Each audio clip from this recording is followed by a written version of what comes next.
ದೆಹಲಿ ಚುನಾವಣೆಯನ್ನ ಸುಳ್ಳಿನ ಸಹಾಯದಿಂದ ಗೆಲ್ಲೋದಕ್ಕೆ ಬಿಜೆಪಿ ಹೇಗೆಲ್ಲ ಪ್ರಯತ್ನ ಪಡ್ತಾ ಇದೆ. ಎಎಪಿ ಮೇಲೆ ಬಿಜೆಪಿ ದಾಳಿಗೆ ಆಧಾರ ಅಂತ ಹೇಳಲಾಗಿದ್ದ ಮತ್ತೆ ಅಬಕಾರಿ ನೀತಿಯಿಂದ ದೊಡ್ಡ ನಷ್ಟ ಸಂಭವಿಸಿದೆ ಅಂತ ಹೇಳಿದೆ ಎನ್ನಲಾಗಿದ್ದಂತ ಈ ಸಿಎಜಿ ವರದಿ ಎಲ್ಲಿದೆ? ಆ ವರದಿ ಎಲ್ಲಿಂದ ಬಂದಿದೆ? ಎಲ್ಲಾ ಎಎಪಿ ನಾಯಕರು ಜಾಮೀನಿನ ಮೇಲೆ ಹೊರಗಿರುವಾಗ ಬಿಜೆಪಿ ಯಾವ ಅಬಕಾರಿ ನೀತಿಯ ಬಗ್ಗೆ ಮಾತಾಡ್ತಾ ಇದೆ? ಅರವಿಂದ್ ಕೇಜ್ರಿವಾಲ್ ಅವರ ಮನೆಯಲ್ಲಿರುವಂತಹ ಐಷಾರಾಮಿ ವಸ್ತುಗಳ ಬಗ್ಗೆಯೂ ಕೂಡ ಬಿಜೆಪಿ ಸುಳ್ಳು ಹೇಳ್ತಾ ಇದೆಯಾ? ತಾವಾಳುವ ರಾಜ್ಯದ ವಿಡಿಯೋವನ್ನ ಯಾರಾದ್ರೂ ಹೇಗೆ ಹಂಚಿಕೊಳ್ಳಬಹುದು ಮತ್ತೆ ವಿಡಿಯೋ ದೆಹಲಿಯದು ಅಂತ ಹೇಗೆ ಹೇಳೋದು?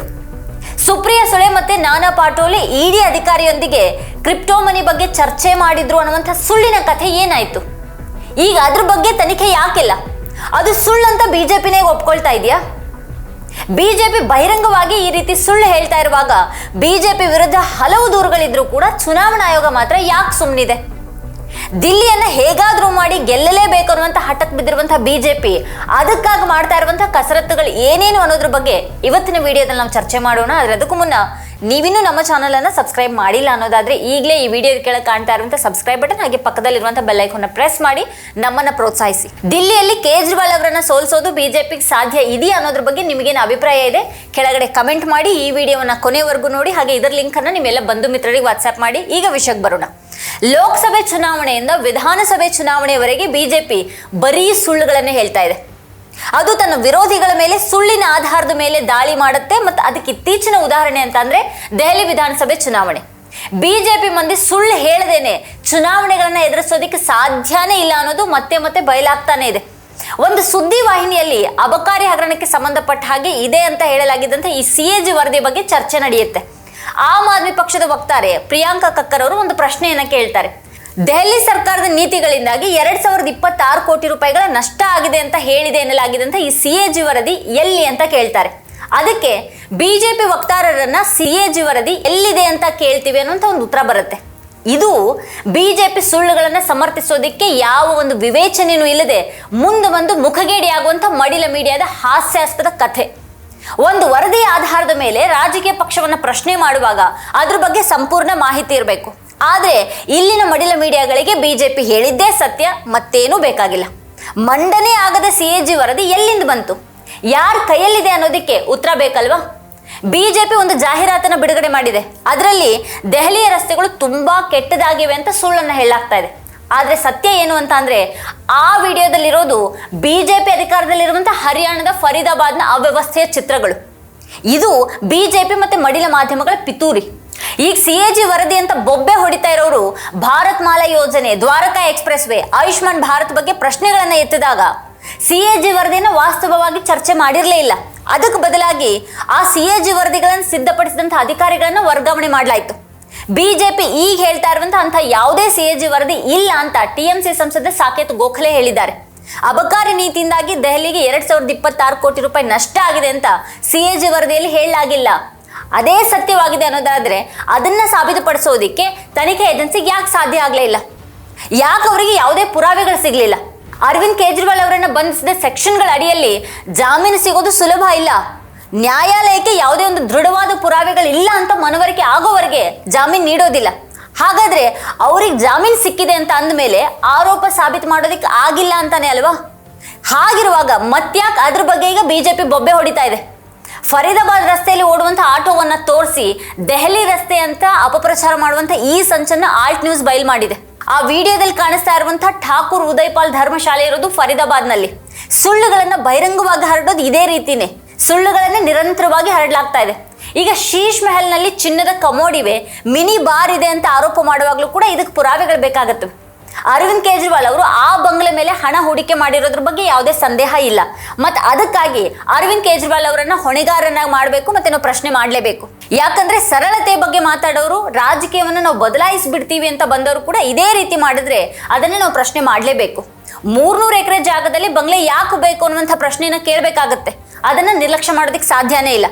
ಆದ್ರೆ ಚಿನ್ನದ ಕಮೋಡಿವೆ, ಈಜುಕೊಳ, ಮಿನಿ ಬಾರ್ ಇದೆ ಅಂತೆಲ್ಲ ಯಾವ ಪುರಾವೆಗಳಿಲ್ಲದೆ ಸುಳ್ಳುಗಳನ್ನ ಹರಡಬಾರ್ದಲ್ವಾ? ಶೀಶ್ ಮೆಹಲ್ ಬಗ್ಗೆ ಹೇಳೋದಿಕ್ಕೆ ಹೋಗ್ತಾ ಇರೋರು ಮೋದಿ ನಿವಾಸದ ಬಗ್ಗೆ ಯಾಕೆ ಮಾತನಾಡಬಾರ್ದು? ಮೋದಿ ತಮ್ಮ ನಿವಾಸಕ್ಕೆ ಎಷ್ಟು ಹಣವನ್ನ ಖರ್ಚು ಮಾಡಿದ್ದಾರೆ ಅಂತ ಹೇಳ್ಬೇಕಲ್ವಾ? ಅದ್ಯಾಕೆ ಚರ್ಚೆ ಆಗೋದಿಲ್ಲ?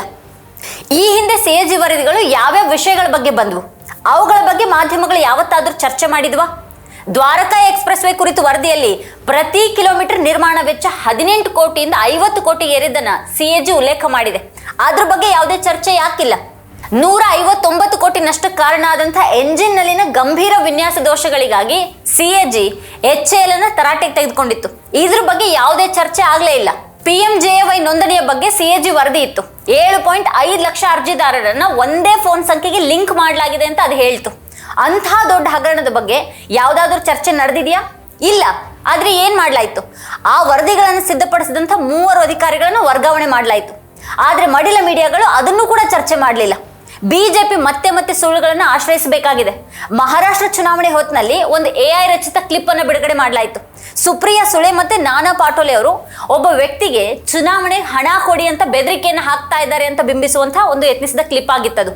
ನಾವು ಅಧಿಕಾರಕ್ಕೆ ಬಂದ್ರೆ ನಿಮ್ ಎಲ್ಲಾ ಪ್ರಕರಣಗಳನ್ನ ಕ್ಲೋಸ್ ಮಾಡ್ತೀವಿ ಅಂತ ಹೇಳಿರುವ ಆರೋಪವನ್ನು ಮಾಡಲಾಗಿತ್ತು. ಕಡೆಗೆ ಆ ವಿಷಯ ಏನಾಯ್ತು? ಅದು ನಿಜಾನೇ ಆಗಿದ್ರೆ ಅದ್ರ ಬಗ್ಗೆ ತನಿಖೆ ಆಗ್ಬೇಕಾಗಿತ್ತಲ್ವಾ? ಚುನಾವಣೆಗಳ ಸಮಯದಲ್ಲಿ ಬಿಜೆಪಿ ಸುಳ್ಳುಗಳನ್ನೇ ಹೇಳುತ್ತೆ. ಸುಪ್ರಿಯಾ ಸುಳೆ ಮತ್ತೆ ನಾನಾ ಪಾಟೋಲೆ ವಿರುದ್ಧ ಕೂಡ ಮಹಾರಾಷ್ಟ್ರ ಚುನಾವಣೆ ಸಂದರ್ಭದಲ್ಲಿ ಅಂಥದ್ದೇ ಸುಳ್ಳನ್ನು ಹರಡಲಾಯಿತು. ಲೋಕಸಭೆಯಲ್ಲೂ ಕೂಡ ಇದೇ ರೀತಿ ಆಯ್ತು. ಕಾಂಗ್ರೆಸ್ ಅಧಿಕಾರಕ್ಕೆ ಬಂದ್ರೆ ನಿಮ್ಮ ಸಂಪತ್ತನ್ನೆಲ್ಲ ಕಸಿದು ನುಸುಳುಕೋರರಿಗೆ ನೀಡಲಾಗುವುದು ಅಂತ ಹೇಳಲಾಯ್ತು. ಒಂದು ಸಮುದಾಯವನ್ನ ಹೆಚ್ಚು ಮಕ್ಕಳನ್ನ ಹೆರವರು ಅಂತ ಅವಹೇಳನ ಮಾಡೋದು ನಡೀತು. ನಿಮ್ಮ ಮಂಗಳಸೂತ್ರವನ್ನು ಕೂಡ ಬಿಡದೆ ಮುಸ್ಲಿಮರಿಗೆ ಹಂಚಲಾಗುವುದು ಅಂತ ಪದೇ ಪದೇ ಹೇಳಲಾಗ್ತಾ ಇತ್ತು.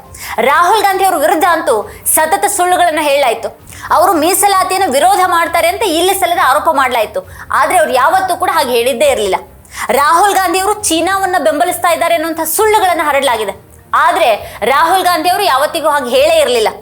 ರಾಹುಲ್ ಗಾಂಧಿ ಅವರು ಹೇಳಿದ್ದು ಚೀನಾದ ಮಾದರಿ ಹೇಗಿದೆ, ಅಲ್ಲಿ ಎಲ್ಲಾ ಉತ್ಪಾದನೆ ನಡೆಯುತ್ತೆ, ಇದರಿಂದಾಗಿ ಅದು ವಿಶ್ವದ ಒಂದು ದೊಡ್ಡ ಆರ್ಥಿಕ ಕೇಂದ್ರವಾಗಿದೆ, ಆರ್ಥಿಕವಾಗಿ ವಿಶ್ವದ ನಾಡಿ ಮಿಡಿತವಾಗಿದೆ ಅನ್ನುವಂಥ ಒಂದು ವಿಚಾರವನ್ನ ಇದು ಭಾರತದಲ್ಲಿಯೂ ಕೂಡ ಆಗಬೇಕು ಅಂತ ರಾಹುಲ್ ಗಾಂಧಿ ಅವರು ಬಯಸಿದ್ರು. ಆದ್ರೆ ರಾಹುಲ್ ಗಾಂಧಿ ಅವರು ಚೀನಾದ ಹೆಜ್ಜೆಗಳನ್ನು ಅನುಸರಿಸ್ತಾ ಇದ್ದಾರೆ ಅಂತೆಲ್ಲ ಸುಳ್ಳನ್ನು ಹರಡಲಾಯಿತು.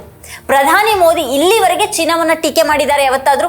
21 ಸೈನಿಕರು ಹುತಾತ್ಮರಾದ್ರೂ ಕೂಡ ಅದ್ರ ಹೊರತಾಗಿನೂ ಚೀನಾದೊಂದಿಗಿನ ವ್ಯಾಪಾರ ನಿರಂತರವಾಗಿ ಹೆಚ್ಚುತ್ತಾನೆ ಇದೆ. ಯಾರಾದ್ರೂ ಅದನ್ನು ಪ್ರಶ್ನೆ ಮಾಡಿದಾರಾ? ಅಥವಾ ಆ ವ್ಯವಹಾರದಲ್ಲಿನ ಅಸಮತೋಲನವನ್ನಾದ್ರೂ ಯಾರಾದ್ರೂ ಪ್ರಶ್ನೆ ಮಾಡ್ತಾರಾ? ಯಾರೂ ಅದನ್ನು ಪ್ರಶ್ನೆ ಮಾಡೋದಿಲ್ಲ. ಸುಳ್ಳು ಹೇಳು, ಮತ್ತೆ ಮತ್ತೆ ಸುಳ್ಳು ಹೇಳು, ನಿರಂತರವಾಗಿ ಸುಳ್ಳು ಹೇಳು ಅನ್ನೋದೇ ಬಿಜೆಪಿಯ ತಂತ್ರ. ಫರೀದಾಬಾದ್ ರಸ್ತೆಯನ್ನ ದಿಲ್ಲಿ ರಸ್ತೆ ಅನ್ನುವಂತೆ ತೋರಿಸಲಾಗಿರುವಂತಹ ಸುದ್ದಿಯ ವಿಚಾರವಾಗಿ ಆಮ್ ಆದ್ಮಿ ಪಕ್ಷ ಚುನಾವಣಾ ಆಯೋಗವನ್ನ ಸಂಪರ್ಕ ಮಾಡಿದೆ. ಮಾದರಿ ನೀತಿ ಸಂಹಿತೆಯನ್ನು ಉಲ್ಲಂಘಿಸಲಾಗಿದೆ ಅಂತ ದೂರಿದ್ದು ಬಿಜೆಪಿ ವಿರುದ್ಧ ಕ್ರಮ ಕೈಗೊಳ್ಳೋದಕ್ಕೆ ಒತ್ತಾಯ ಮಾಡಿದೆ. ಆದ್ರೆ ಆಪ್ಗೂ ಗೊತ್ತಿದೆ, ಬಿಜೆಪಿ ವಿರುದ್ಧ ಯಾವ ಕ್ರಮವನ್ನು ಕೂಡ ಆಯೋಗ ಕೈಗೊಳ್ಳೋದಿಲ್ಲ. ಚುನಾವಣಾ ಆಯೋಗ ಯಾರ ಏಜೆಂಟ್ ಆಗಿ ಕೆಲಸ ಮಾಡ್ತಿದೆ ಅನ್ನೋದನ್ನ ನಾವಿಲ್ಲಿ ಬಿಡಿಸಿ ಹೇಳ್ಬೇಕಾಗಿಲ್ಲ. ಯಾವುದೇ ಚುನಾವಣೆಯ ಸಂದರ್ಭದಲ್ಲಿ ಎಲ್ಲವೂ ಕೂಡ ಬಿಜೆಪಿ ಬೆನ್ನಿಗಿರುತ್ತೆ. ಹಣ, ಪ್ರಚಾರ ಯಂತ್ರಗಳು, ಸುದ್ದಿವಾಹಿನಿಗಳು, ಪತ್ರಿಕೆಗಳು, ಏಜೆನ್ಸಿಗಳು ಬಿಜೆಪಿಯ ಜೊತೆಗೇನೆ ಇವೆ. ಈ 5 ಶಕ್ತಿಗಳಿದ್ದಾಗ ವಿರೋಧ ಪಕ್ಷಕ್ಕೆ ಗೆಲುವಿನ ಪ್ರಶ್ನೆನೇ ಇಲ್ಲ. ವಿರೋಧ ಪಕ್ಷದ ಬ್ಯಾಂಕ್ ಖಾತೆಗಳನ್ನು ಸ್ಥಗಿತಗೊಳಿಸಲಾಗುತ್ತೆ. ತನಗೆ ವಿರುದ್ಧವಾಗಿರೋರು ಅನ್ನುವಂತಹ ಒಂದು ಅನುಮಾನವಿರುವಂತಹ ಮತದಾರರನ್ನ ಮತದಾರರ ಪಟ್ಟಿಯಿಂದನೇ ತೆಗೆದು ಹಾಕೋದು. ಮತದಾರರ ಸಂಖ್ಯೆ ಹೆಚ್ಚಿದ್ರೆ ಬಿಜೆಪಿ ಎಲ್ಲಿಗೆ ಹೋಗ್ತಾ ಇತ್ತು ಅನ್ನೋದು ಕೂಡ ಎಲ್ರಿಗೂ ಗೊತ್ತಿದೆ. ದೆಹಲಿ ಸಿಎಂ ಆತಿಶಿ ವಿರುದ್ಧ ವಾಗ್ದಾಳಿ ಮಾಡ್ತಾ ಅವ್ರ ತಂದೆಯ ಬಗ್ಗೆ ಮಾತನಾಡುವಂತಹ ಅತಿರೇಕಕ್ಕೆ ಬಿಜೆಪಿ ನಾಯಕರು ಹೋಗ್ಬಲ್ರು. ಪ್ರಿಯಾಂಕಾ ಗಾಂಧಿ ವಾದ್ರಾ ಅವ್ರ ಬಗ್ಗೆ ಅಸಭ್ಯವಾಗಿ ಹೇಳಿಕೆಗಳನ್ನ ಕೊಡಬಲ್ರು. ಅವ್ರ ದೃಷ್ಟಿಯಲ್ಲಿ ಅದು ಸಮರ್ಥನೀಯವಾಗಿದೆ. ಇಲ್ಲಿಯವರೆಗೆ ಪ್ರಧಾನಿ ಮೋದಿ ಅವರು, ನಡ್ಡಾ, ಸಚ್ದೇವ್ ಸೇರಿದಂತೆ ಯಾರು ಕೂಡ ಅದನ್ನ ಟೀಕೆ ಮಾಡಿಲ್ಲ. ನಡ್ಡಾ ಯಾಕೆ ಮೌನವಾಗಿದ್ದಾರೆ, ಶಾ ಅವರು ಯಾಕೆ ಮೌನವಾಗಿದ್ದಾರೆ, ಮತ್ತೆ ಪ್ರಧಾನಿ ಮೋದಿ ಅವರು ಕೂಡ ಯಾಕೆ ಮೌನವಾಗಿದ್ದಾರೆ? ಇದೇ ಈ ಹೊತ್ತಿನ ಸ್ಪೆಷಲ್. ನೋಡ್ತಾ ಇರಿ ವಾರ್ತಾ ಭಾರತಿ. ನೀವೇನು ವಾರ್ತಾ ಭಾರತಿ ಯೂಟ್ಯೂಬ್ ಚಾನಲನ್ನು ಸಬ್ಸ್ಕ್ರೈಬ್ ಮಾಡಿಲ್ಲ ಅಂತಂದ್ರೆ ಈಗಲೇ ಈ ವಿಡಿಯೋ ಕೆಳಗೆ ಕಾಣ್ತಾ ಇರುತ್ತೆ ಸಬ್ಸ್ಕ್ರೈಬ್ ಬಟನ್, ಹಾಗೆ ಪಕ್ಕದಲ್ಲಿರುವಂಥ ಬೆಲ್ ಐಕಾನ್ನ ಪ್ರೆಸ್ ಮಾಡಿ ನಮ್ಮನ್ನು ಬೆಂಬಲಿಸಿ.